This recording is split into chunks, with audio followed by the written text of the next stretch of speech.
That's my paddle leash.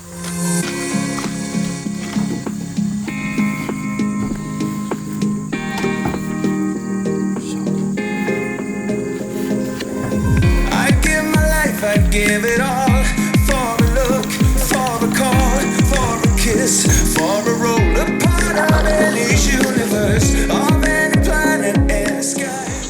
All right, so we are in the middle of August, and this is a video that I've been excited about here for a while. And as you can see, I am on the water, and I'm in my new NUCANOE Kayak. This has been a purchase that has kind of been a long time coming for me. I'm not a huge fisherman anymore, although I used to be. However, getting a kayak for the purpose of hunting has been something that I've been looking at for a while, and finally decided to pull the trigger, which I did here a little over a month ago maybe.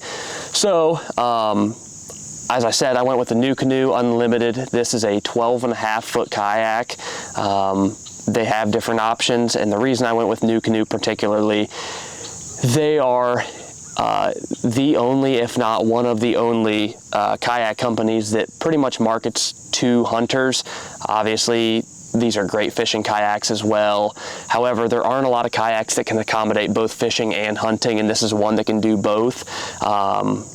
A very robust weight capacity. This thing can hold up to 650 pounds if you have the scuppers in, I believe 400 if you have the scupper plugs out. And then just the open concept for me, they have the U10 as well, which is a, I think, 10.5-foot version of this same kayak. I was more drawn to a little bit longer option because there's not much trade-off with weight, and you just get some more of that open space to do stuff with. 12.5 feet for me is large enough that I have some gear behind me, I have my bow in front of me, and then ideally, if I ever shot a deer, I could have it in the kayak with me. Some smaller kayaks or sit-in kayaks, something like that, you do have the option of towing a deer behind you, put a life vest on it and tow it out. However, that would be an absolute nightmare with trying to paddle against current. It would be much easier if you had the deer in the boat, which with any luck, I'll get to test that out. So I did take the kayak on a maiden voyage here recently, and there were some things that I loved, some things that I didn't like as much. With no propulsion on this particular boat, it was definitely a struggle because I was in a body of water with some current, not a large amount of current, so I thought I might cut through it a little bit better, but with the frame or the size of this kayak, there's a lot more drag than I expected. So like I said, you can put a motor on the back, you can put a trolling motor on the front or the back. This kayak can accommodate up to a 2.5 horse motor as well, and that's going to be something that I look into as I kind of weigh my options and see what I really like and what I don't like. Like I said, I'm trying to hone in on spots that I can access by water, and keeping a low profile is something that I'm really wanting to stick to. So obviously, as you add a motor, you're adding weight, you're adding gear to take with you and load back into your truck. And obviously, if you're in real shallow water, you're gonna have to pull that motor out. So it's not something I'm gonna pull the trigger on just yet. However, probably something that I'll keep an eye on as I gain a little more experience and kind of hone in on some spots and determine whether or not that's something that I could do. Like I said, I have my bow here, which I love. On this kayak, everything is on rail systems. So that was another huge plus for me, is just the customizability. You basically get this blank slate that you can do so much with. You have rails all over this thing. So my paddle holder, I have these grips that are on the track system. My bow holder, front and back, is also on that track system. I'm able to have a leash for basically everything. If I were to ever tip or just accidentally dump something out, ideally everything will be on a leash. That way, no matter whether it falls out or not, it's kept at least near the boat to where I can retrieve it.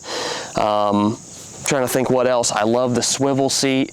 This seat can go basically all the way to the front here, all the way to the back, and with this weight capacity, you have the option of adding additional seats, whether that's just for leisure, take kids out, or if you're hunting and you have a buddy with you, that's also an option as well. So They swivel 360 degrees, they fold down, they're super comfortable.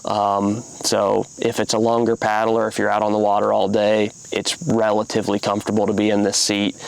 As far as a paddle goes, because this kayak has a 41-inch width, I prefer something that's telescopic. So if you're in real skinny water, you can keep it narrow, but as you get into open water and you need that longer paddle length, you can telescope it out. So I went with a NUCANOE paddle. It telescopes, I don't even know what I believe 240 or 260 is what mine goes out to. So you do also have side panels that come already installed, which provides you access if you want to add, whether it be lighting in the front, all your wiring can run through the boat. That would also apply to electronics if you're a big fisherman. So really this boat fits both bills. I definitely will do some fishing out of it. If you've watched our previous videos, we do a lot of bow fishing.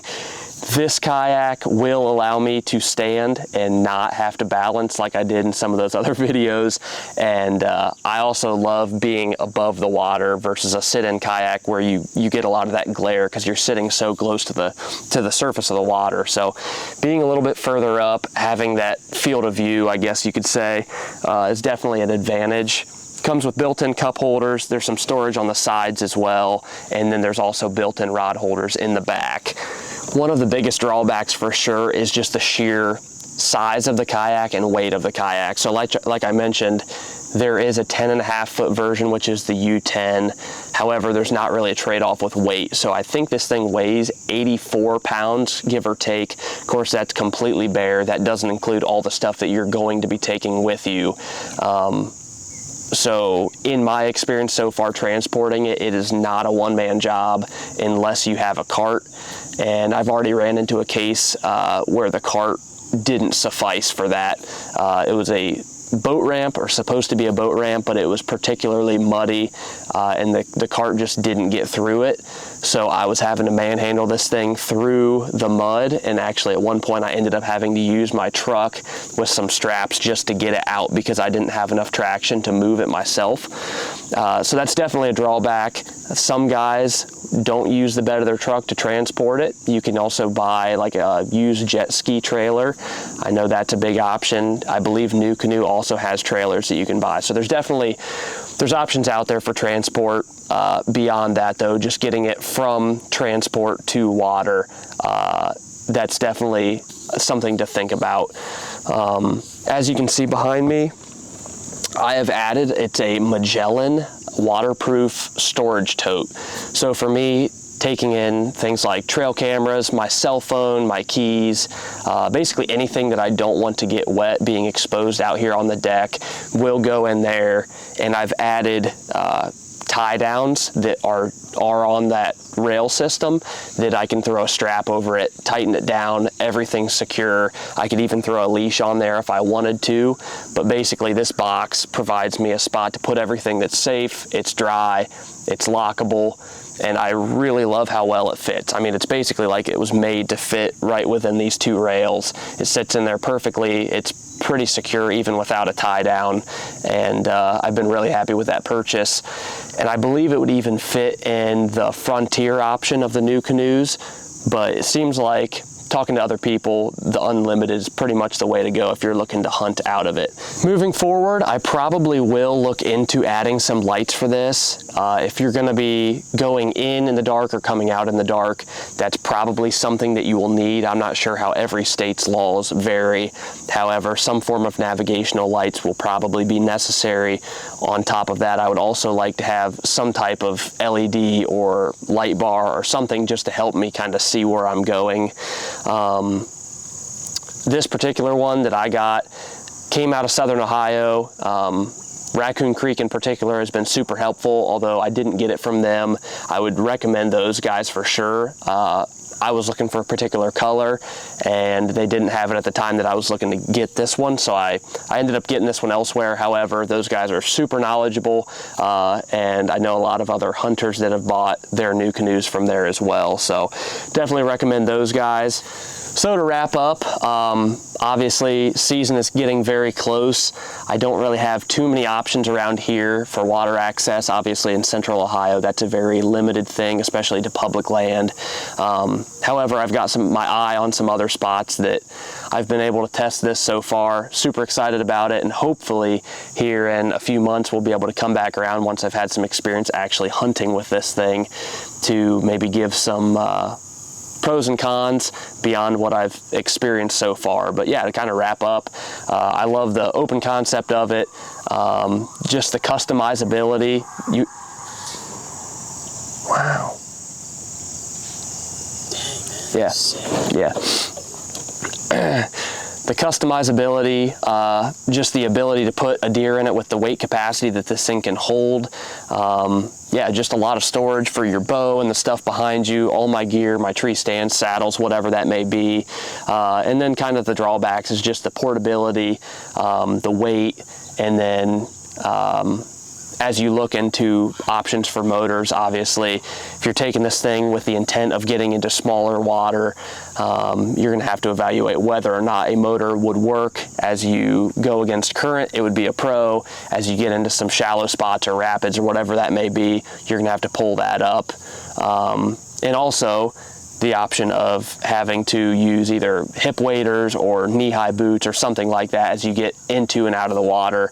That's going to be something that will probably become a topic that I'll have to visit as I start to hunt with this thing, because in the summertime it's not a big deal to jump in the water, pull this thing around or do whatever, but as we get into October and November, that'll definitely be something that I'm not interested in doing when the weather's in the 30s. So yeah, really looking forward to it, and hopefully we'll have a deer in this thing before too long.